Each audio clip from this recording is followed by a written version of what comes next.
Well, we are off. It's 8:06. We are going to hopefully see the Marfa lights. We are at an RV park that's just outside of the town Marfa in Texas. And the Marfa lights are probably about 10 miles from here. So we are taking my truck. The doggios are in the back. You see Chase's little neck there. Bobby is here eating his dinner. And crossing our fingers we're gonna see something. The Marfa lights are not always guaranteed that you see them. I saw one statistic somewhere that it's one in every 10 visits or one in every 10 people, or I don't know. Anyway, it's not totally common, so you kind of have to cross your fingers. It doesn't happen in any regular instance, you know, like the wind blew twice in this direction and a flower bloomed and so the Marfa lights will appear. It's not like that. So you just kind of go and hope. And it's just this little pullover on the side of the road that is kind of like a little landmark now. They've built a building and have some descriptions and whatnot, and it's a whole viewing area. So we are getting there a little early. Neither of us have any idea if it gets full or, you know, how many people hang out and watch. It's a Thursday night, so, you know, at least it's on a weekend. Anyway, the town of Marfa is very tiny. It's a little over 1,000 people. However, it does appear to be that a big hit for the hipsters. It's kind of like, reminds me of Portland, Oregon, or Austin, Texas. Anyway, if you want to go see the Marfa lights, the viewing area is right between the towns of Alpine and Marfa. And we were talking that today that it would probably be better to stay in Alpine because you have to drive about 10 miles from either direction. And Alpine offers a little bit more. It's got, you know, cute shops, and I think their population was under 4,000. So there's a little bit more going on there.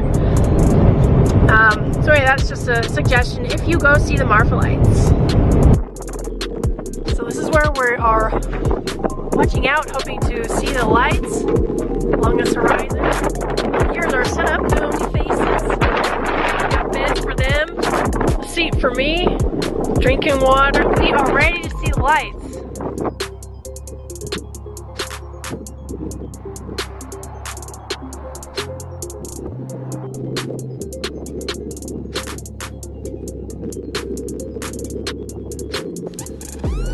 The red flashing light you can see is actually a tower in between here and the mountain range, but the other lights are the Marfa lights.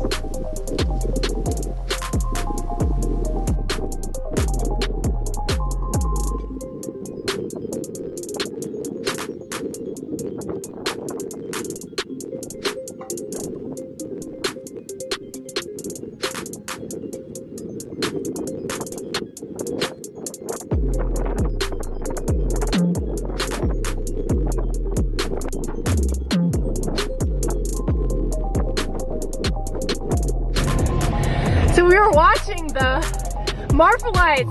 We saw some totally amazing. Some would be, oh, I'm looking at a reflection in my mirror. I was like, whoa. Some would be like a dot, and then they would spread out into 3 dots, and then they'd come back together, and they spread out farther, and then disappear like one at a time, and then reappear one at a time. Totally amazing. And 2 times we caught huge lightning strikes in the air, and we thought that was pretty cool. And then you know, minutes later we hear the thunder rumble, and we're sitting back there, and Bobby's like, do I hear rain? Is that rain coming at us? And it completely overtook us very quickly. We grabbed everything, you know, threw it in the back of the truck, got the dogs in, and then the craziest thing, we found a glowworm. I'm trying to get the dogs in and off the back. And he's like, what's this glowing thing? And amazing, I'd never seen a glowworm before. Anyway, what a freaking incredible experience. So appreciative that I got to see the lights. Very unique, very strange, very eerie. A glowworm on the floor. 3 lights, and then bright on the right, and then one at a time they would go out. It's just incredible, just incredible. And then, you know, just to be hanging out, the weather's It's 81, so it's actually very pleasant. It's very windy though, and I was thinking, oh man, we should have brought like eye protection, like you know, clear safety glasses. Anyway, what an incredible experience. Marfa lights, thunder and lightning, and a glowworm.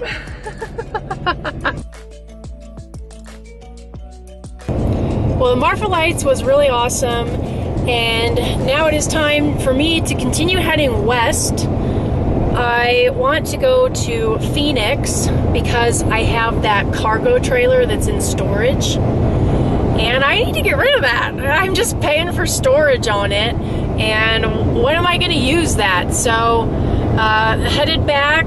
Bobby's coming with me, going to Phoenix, and sell that gosh darn trailer.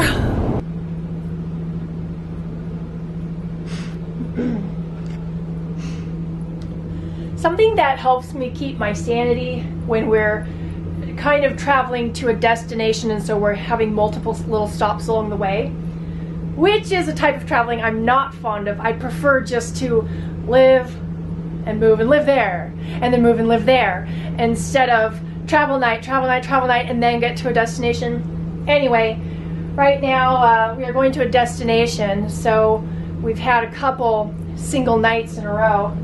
And one thing that I always do when I come in, it helps me keep my sanity, I clean up, because I try to clean up before we go, especially the floor.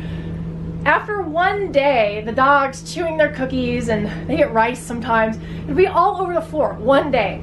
So I try to clean that up before I go, but I don't always. Anyway, when I get in and I want to feel like I'm ready to relax, I kind of have to get things in order. So I do my dishes, like I just did these, and really it's just the dog bowls. And then something that I love to do is the siding on this gets really oily and greasy. So I take Windex wipes and wipe them down. It totally makes everything seem so much nicer. And believe it or not, I'm not actually like a clean freak, but this really helps me keep a level head when I'm traveling. It's like one less thing to worry about. Because when I'm traveling, I have to, I keep track of all my expenses, I keep my receipts, I log my miles, record them in a what the heck? The spiral ring notebook. And, you know, I have everything, I follow lists before I go.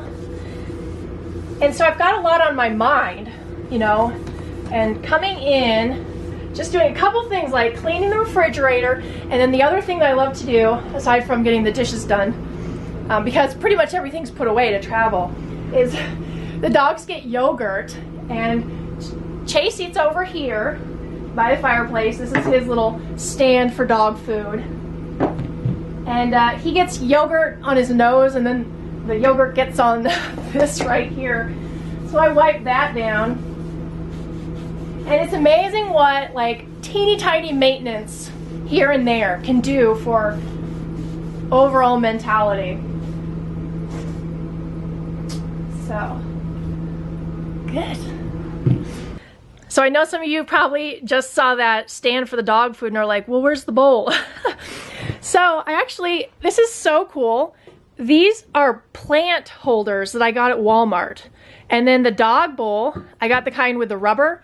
So it like perfectly sits in there. And look, they're very cute, you know, and lightweight. Anyway, I thought I would show that because I know some people were gonna say, well, where does the food stay? You know, it goes in their bowl, it goes in that. Aren't those awesome?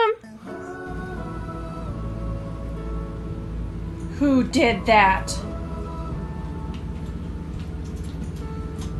Who helped?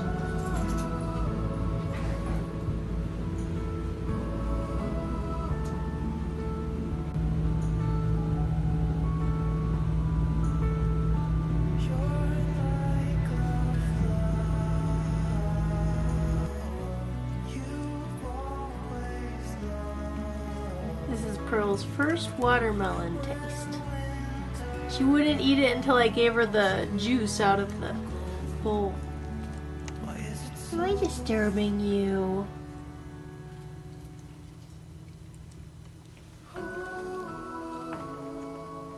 Chase brought his over here. Chase, you gonna clean up? Clean up your watermelon? Which doggies like watermelon?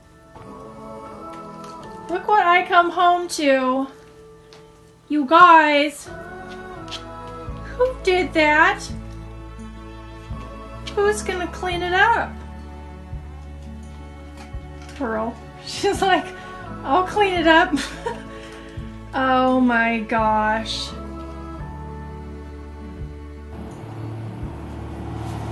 Well, we've arrived in Arizona. It's been almost a year since I've been in Arizona. It's nice, kind of, to be back, but I'm very excited to get going again. Anyway, we're stopping at a rest stop, and we're gonna have sandwiches in Bobby's RV. The dogs are already loving it, and get on the road again.